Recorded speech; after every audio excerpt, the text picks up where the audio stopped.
Primeira carta que Paulo escreve à igreja de Coríntios, capítulo 15, versículo 58. Falei para vocês que, de fato, Paulo escreve 3 cartas à igreja de Coríntios, mas uma é extraviada.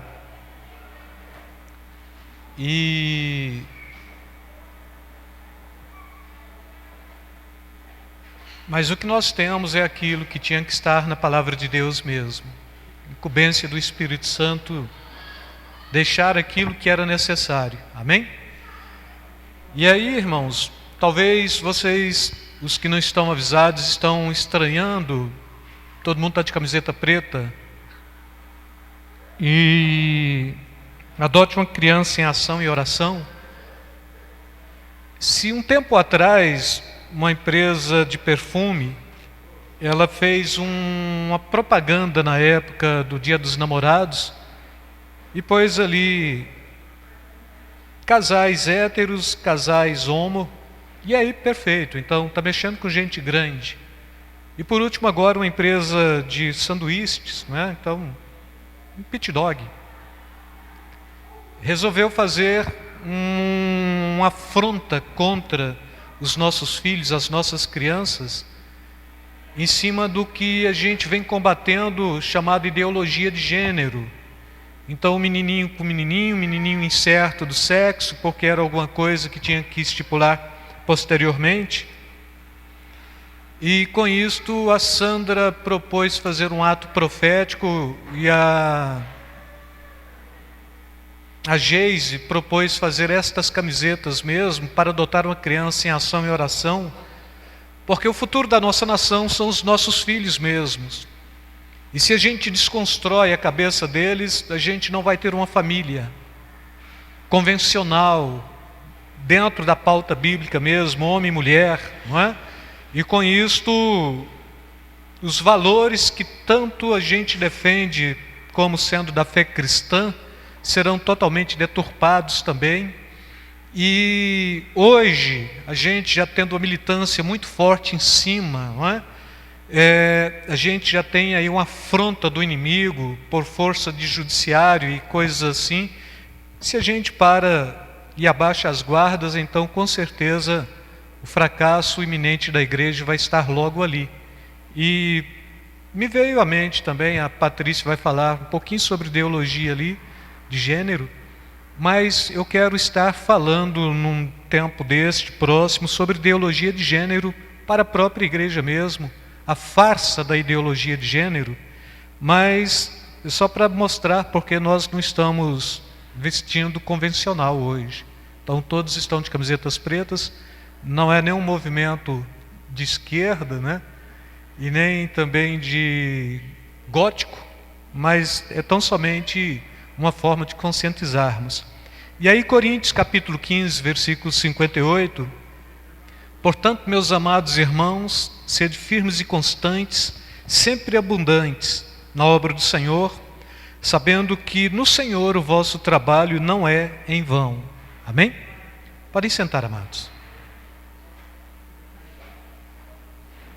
Uma semana antes da ceia do mês passado, eu comecei a trabalhar esta carta de 1 Coríntios capítulo 15, e este mês todo eu vim trabalhando esta mesma carta, e com a proposta única de vida, morte e ressurreição de Cristo.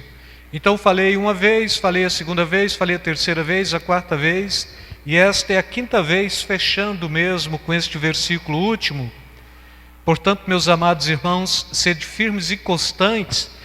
E a conclusão deste capítulo 15 mesmo vem com esta ordenança paulina. Paulo, então, em defesa da ressurreição de Cristo, ele está chamando aqui a igreja com esta proposta daquilo que nós chamamos de trabalho cristão.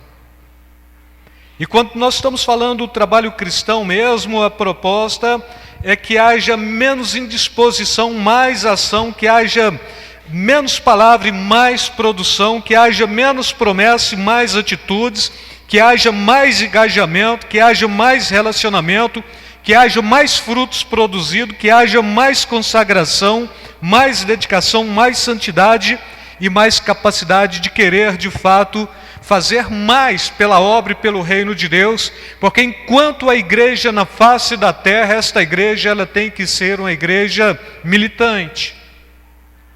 Ela tem que ser esta igreja que milita na expectativa do triunfo. Então ela é uma igreja militante, mas também, enquanto ela cumpre o seu papel, ela é uma igreja triunfante. E Paulo, ele traz justamente esta proposta, a consciência de que Cristo veio a este mundo, que Cristo viveu, Ele morreu, Ele ressuscitou. Ele traz aqui neste capítulo 15 mesmo, o que nós chamamos um discurso apologético, ou um discurso de defesa da fé cristã pautada na vida, na morte e na ressurreição de Cristo. E ele chega a propor, se Cristo não morreu, é vã a nossa pregação, comamos, bebamos, porque amanhã morreremos. Mas se é fato que Cristo ressuscitou dentre os mortos, e Ele se tornou a primícia dos que dormem, então tem uma expectativa para que o povo de Deus esteja reunido o tempo todo, celebrando o tempo todo, mas com a compreensão, irmãos, bem lúcida. Trabalho cristão, serviço cristão, aquilo que me faz estar envolvido com o reino de Deus e que me traz sempre a consciência do envolvimento, do engajamento, para que não falte em mim a expectativa e não furte da minha mente a esperança de que um dia Cristo vai voltar para buscar a sua igreja, para buscar o seu povo, para trazer de fato um basta para esta igreja que milita, que sofre e que muitas vezes tem sempre este embate, quer seja o embate com o mundo, quer seja o embate com as trevas e muitas vezes o embate até mesmo com as nossas autoridades, que de alguma forma hoje milita contra o próprio reino de Deus, via judiciário e via militância partidária, podemos falar assim. Mas aqui a gente vai pegar este capítulo 15, Paulo nos trazendo esta proposta, ou este substantivo, firmeza, constância, abundância. São substantivos que trazem como proposta aquilo que nós já trazemos como consciência também, o trabalho cristão como resultado da fé no ministério de Jesus. Agora, qual foi o ministério de Jesus, amados? Começa na eternidade, o eternamente gerado que entra em concílio consigo mesmo, com a Trindade, com o Pai, e eu te serei por Pai, tu me serás por Filho. E depois o próprio João, ele está escrevendo, e o Verbo se fez carne e habitou no meio de nós. Aquele que deixa a sua glória, aquele que toma dimensão humana, aquele que nivela com a raça humana, aquele que se põe como homem, sobretudo não do pecado, o homem perfeito, mas o homem fragilizado, porque como homem ele estava susceptível à mesma fragilidade de qualquer homem, e quando ele traz este ministério, ele está pautado aqui dentro destas três propostas básicas. Ele vive no meio de nós. Posteriormente, ele é morto por nós. E posteriormente ele ressuscita dentre os mortos também, para redimir as nossas vidas. Pegando outra vez Romanos, ele está propondo que morreu pelos nossos pecados, mas ressuscitou para a nossa justificação. Este Filho de Deus, este que de fato se põe como Filho unigênito de Deus, mas o primogênito de Deus também, como unigênito de Deus, ele é o primeiro a ressuscitar dentre os mortos, mas como primogênito de Deus, então, ele é da mesma essência do Pai, então logo ele é Deus também, e a gente vai perceber este ministério de Jesus, vive, morre, ressuscita. E ele traz esta capacidade de ressuscitar dentre os mortos, abrindo caminho para que toda a igreja possa ter esta consciência de que assim como ele viveu, morreu e ressuscitou, todos nós também vivemos, morreremos e haveremos de ressuscitar com a sua vinda, quando então da sua proposta de vir buscar a sua igreja, de vir buscar este povo que sofre, que padece, mas que aguarda e que espera, trabalhando com muito empenho, com muita capacidade, sabendo que então esta possibilidade, ela não pode ser alguma coisa que tem que ser anulada dos nossos corações, senão que proclamado dia a dia. A igreja que não proclama a vinda de Jesus é a igreja que perdeu o foco do reino de Deus. A igreja que se perde tempo trabalhando aspectos totalmente sociológicos ou financeiros, é a igreja que perdeu o foco do principal, da palavra de Deus. Como falei para vocês na primeira ministração, há um mês e uma semana atrás, por exemplo, falei que quando então Daniel Berg estava voltando para Suécia, para sua pátria, ele reuniu um grupo de irmãos e ele propôs: olha, nunca esqueçam de proclamarem, Ele é bom, Ele é poderoso, Ele cura, Ele salva, porque Ele morreu, Ele ressuscitou, Ele está à direita de Deus e Ele vai voltar. Então console uns aos outros com estas palavras, e a palavra que nós temos é justamente esta, a de estarmos nos consolando. Mas como é que o crente pode estar convicto desta mensagem? Paulo está falando em cima desta proposta do trabalho cristão. E o trabalho cristão, em cima desta constância, desta firmeza e desta abundância, desta capacidade de ser útil, de ser relevante, de compreender o reino de Deus, de viver o reino de Deus, de praticar o reino de Deus, de proclamar o reino de Deus. É missão da igreja. A igreja, quando ela perde o foco, o reino de Deus deixa de ser central. Mas quando ela compreende a sua missão, a missão da igreja é manifestar o reino de Deus na sua maior densidade possível. Já tenho falado isso para vocês há muito tempo. A palavra de ordem final de Paulo neste capítulo está pautada justamente nisto, no Senhor. Este que nos trouxe a possibilidade da salvação e no nosso trabalho cristão também, como sendo alguma coisa que nos mantém sempre acesos, chama acesa no coração. Crente que deixa de congregar, ele começa a ofuscar a glória de Deus na sua vida, a expectativa da vida eterna na sua vida, a expectativa de que um dia Cristo há de voltar para buscar a sua igreja.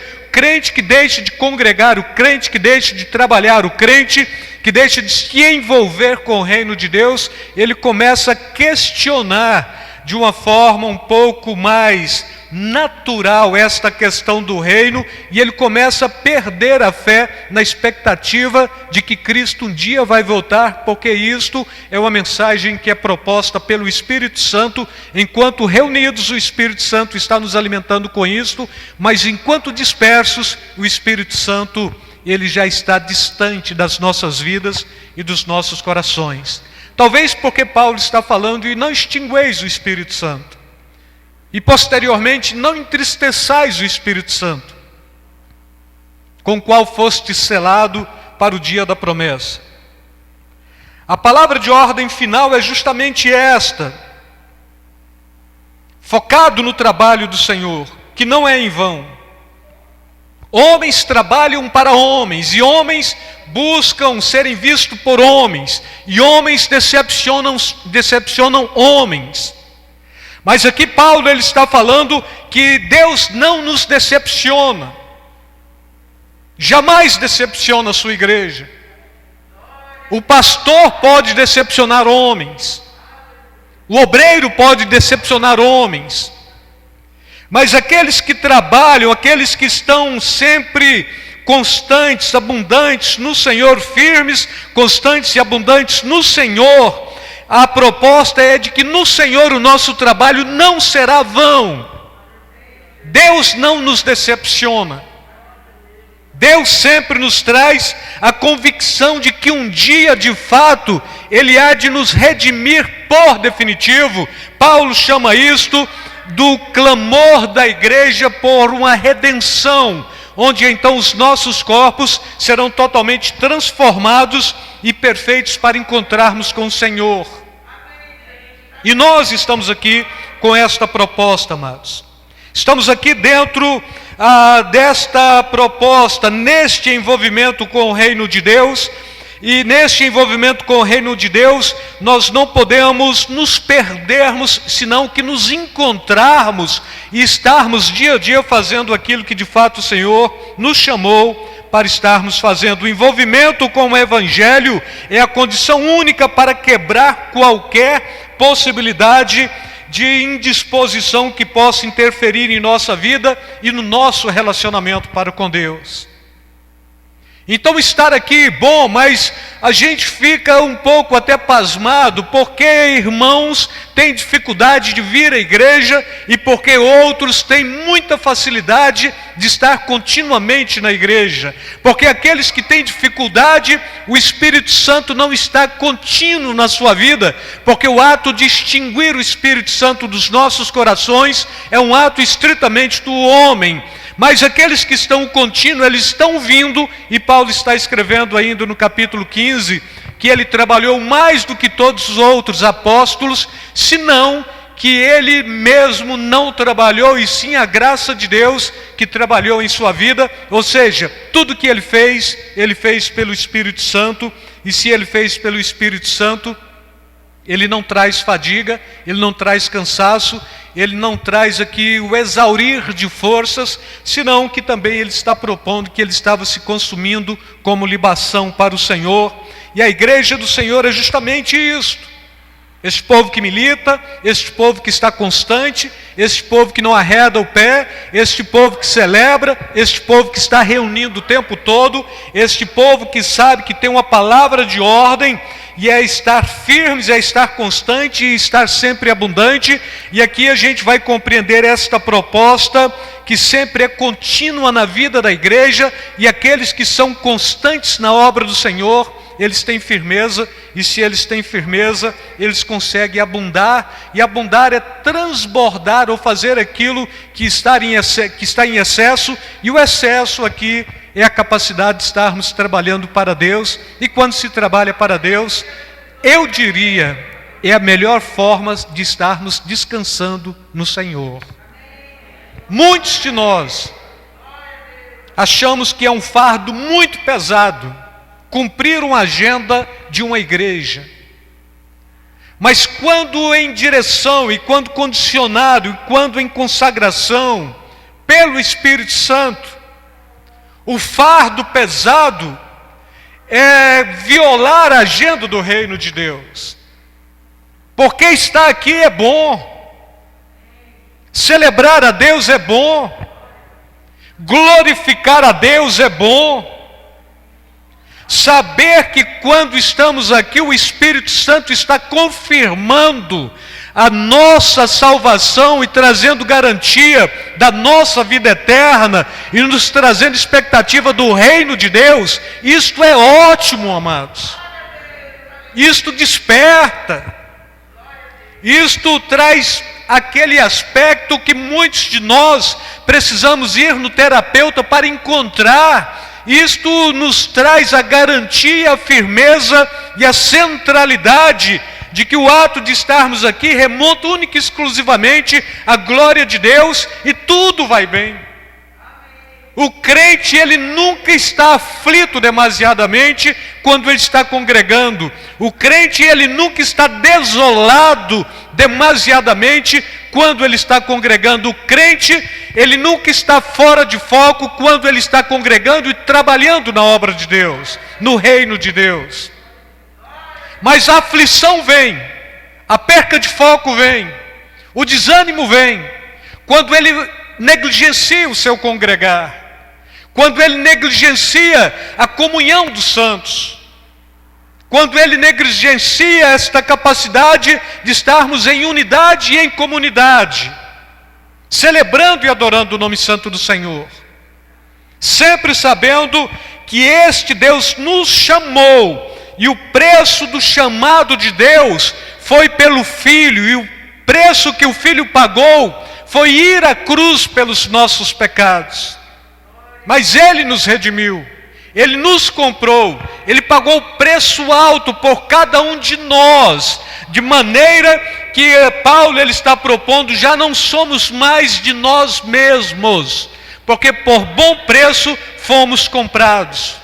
Por isto glorificai a Deus, é a mensagem paulina e a mensagem que nós devemos trazer para os nossos corações o tempo todo. A mensagem da cruz é uma mensagem de esperança. Hebreus, capítulo 12, versículo 1 e 2, o escritor ele está propondo, portanto nós também, pois que estamos rodeados de uma tão grande nuvem de testemunhas, deixemos todo o embaraço e o pecado que tão de perto nos rodeia, corramos com paciência a carreira que nos está proposta, olhando para Jesus, autor e consumador da nossa fé, o qual pelo gozo que lhe estava proposto suportou a cruz, desprezando a ignominia ou a afronta, e assentou-se à destra de Deus, ou do trono de Deus. Então a mensagem de esperança é esta, amados. Sofremos aqui, sofremos, mas queremos parar de sofrer aqui enquanto aqui? Não, porque o nosso sofrimento tem uma promessa de galardão, mas nos regozijamos aqui sim, porque todas as vezes que nos reunimos para celebrar o nome de Deus, com certeza a manifestação da glória de Deus se manifesta, o Espírito Santo nos consola, e sempre nos traz esta esperança que não confunde. Crente tem esperança de vida eterna. Não estamos aqui por aqui, mas estamos aqui em proposta da vida garantida a cada um de nós. O reino de Deus já é uma proposta de Deus. Próprio Jesus já está à direita do trono do Pai, com a premissa lá de Apocalipse: aquele que vencer, dar-te-ei assentar à minha direita, como também estou assentado à direita do Pai. Então o que devemos fazer aqui? Ser firmes, constantes e abundantes. O que significa isso? Firmeza, constância e abundância. Trabalho cristão. Congregar, reunir. Porque é a melhor forma de um estar consolando o outro, afirmando, atestando. Cristo viveu, morreu, ressuscitou, está à destra de Deus, vai voltar para buscar o seu povo. E Paulo ainda no capítulo 15, ele está falando justamente sobre isto. Nós, os que estivermos vivos, seremos transformados, e os mortos ressuscitarão. Ambos subiremos para encontrar com o Senhor nos ares. E depois em Tessalonicenses ele está falando: consolai uns aos outros com estas palavras. Então nós não estamos aqui para termos algum tipo de benefício estritamente ou unicamente material ou secularizado, mas estamos aqui garantindo a possibilidade da remissão da nossa alma e a certeza da vida eterna. Ainda falei para vocês: bom, e quando chegar no céu, vou conhecer alguém? Vou conhecer, vou lembrar daqui, vou lembrar. E o exemplo maior é o próprio Jesus. Ele viveu, ele morreu, ele ressuscitou, ele está à direita de Deus, ele ainda intercede por você. Ele sabe do que ele fez, como homem perfeito, ele sabe o que ele fez. Como homem perfeito, ele está glorificado. Como Deus, ele teve aqui, do ponto de vista de Filipenses 2:5 para baixo, ele teve a sua glória restituída. Ele lembra, e se ele lembra, ele é aquele primeiro que ressuscitou dentre os mortos, e a primícia dos que dormem. Então basta olhar para Jesus para saber como você será. A Bíblia está narrando sobre ele, e nós temos esta capacidade, e aqui a gente vive este ciclo, irmãos: firmeza, constância e abundância, como proposta para combater a descrença, o desânimo, e focarmos na vida eterna. O trabalho cristão é a melhor forma de atestar a nossa estabilidade, não instabilidade. Envolver-se com o reino de Deus não cansa. Primeiro, ele satisfaz. Envolver com o nosso próprio reino cansa, fadiga. Com as nossas próprias coisas, cansa, fadiga. É muito comum a gente olhar para cada um. O chefe de família, que pega uma carga de 8 horas diária, mas que vai dar no total de 10 a 12 horas, locomoção, trabalho, horário de almoço, término do segundo expediente, término do fim do dia para chegar em casa. Então você perde 10 horas do seu dia, 11, 12. Você chega em casa cansado, exaurido. Tudo que você quer é descansar. Mas você vem para a igreja e fica este tempo. Caso você consiga, você chega em casa refeito, alegre, contente, porque você estava descansando no Senhor.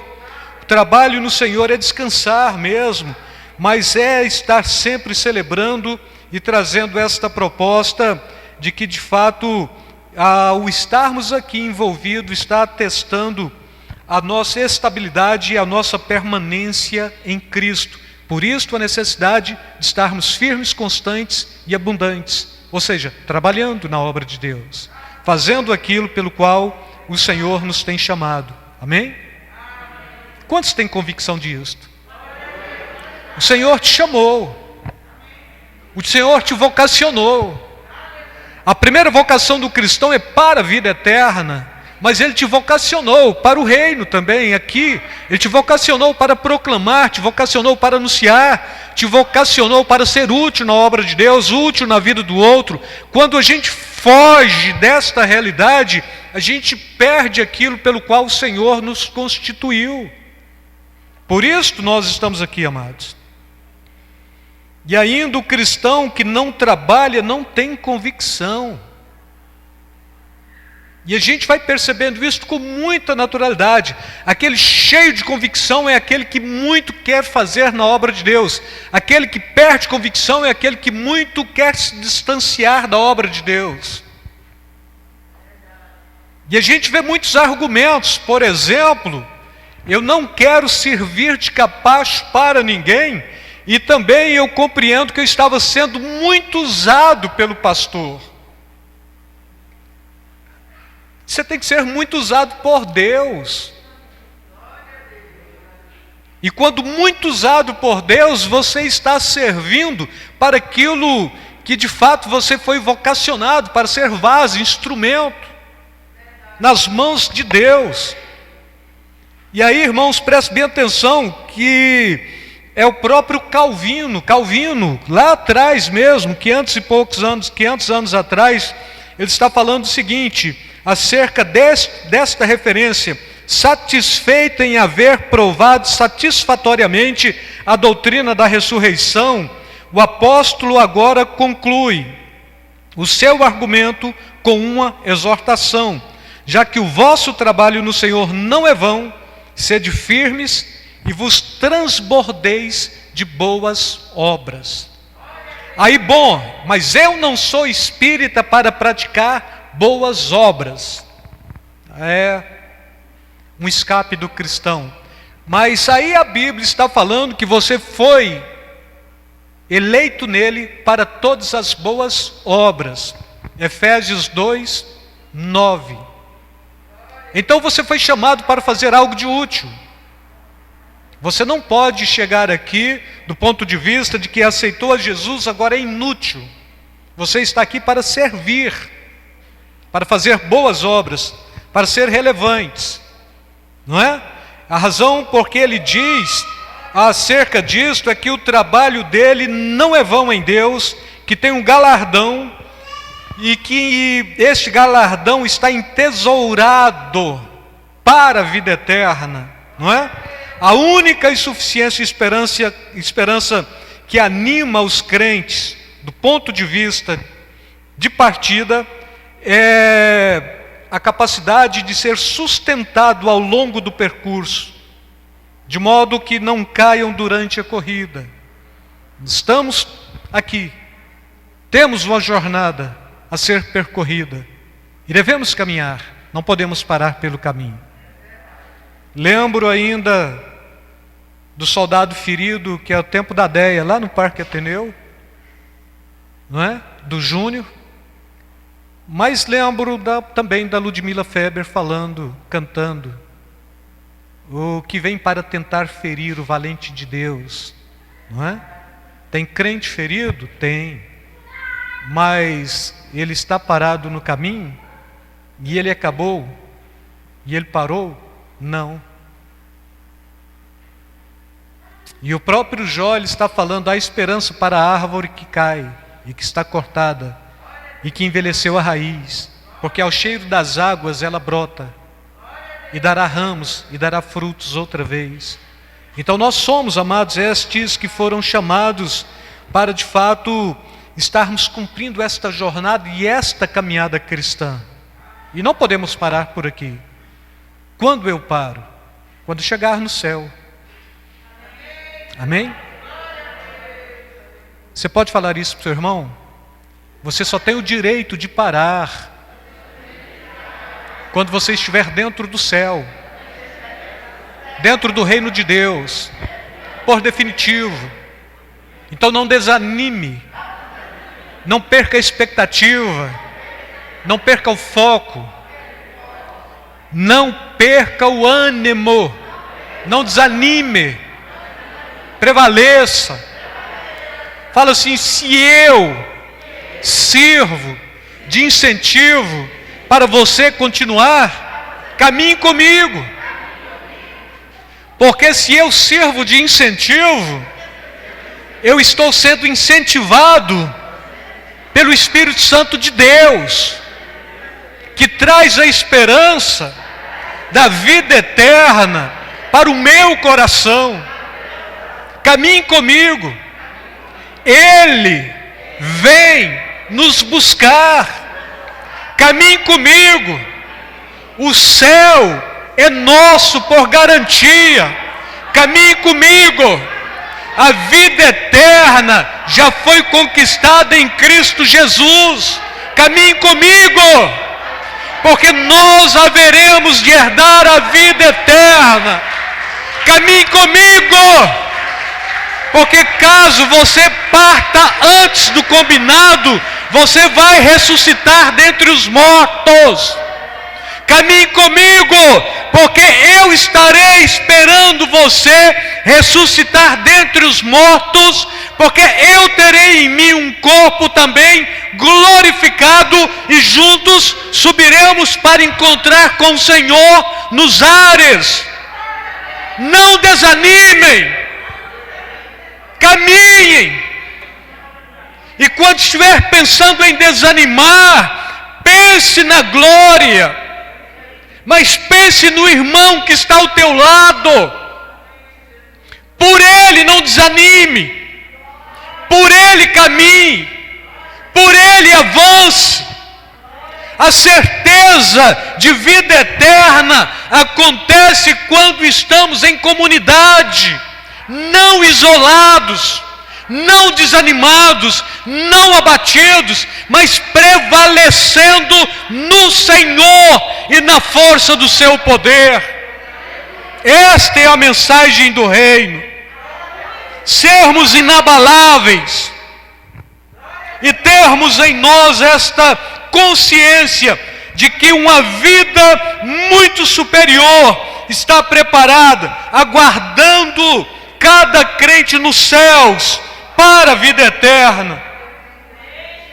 E acrescenta: sempre abundantes na obra do Senhor, pois a esperança da ressurreição produz o efeito de fazer-nos incansáveis na prática do bem, como o apóstolo mesmo ensina ainda aos Colossenses. Ele diz: para que possais andar dignamente diante do Senhor, agradando-lhe em tudo, frutificando em toda boa obra e crescendo no conhecimento de Deus. Amém, amados? E quero fechar esta mensagem, porque a gente vai ceiar logo. Sem a esperança da ressurreição, a fé é desfeita. A estrutura da fé cristã entraria em colapso e ruína. como se o fundamento tivesse ruído.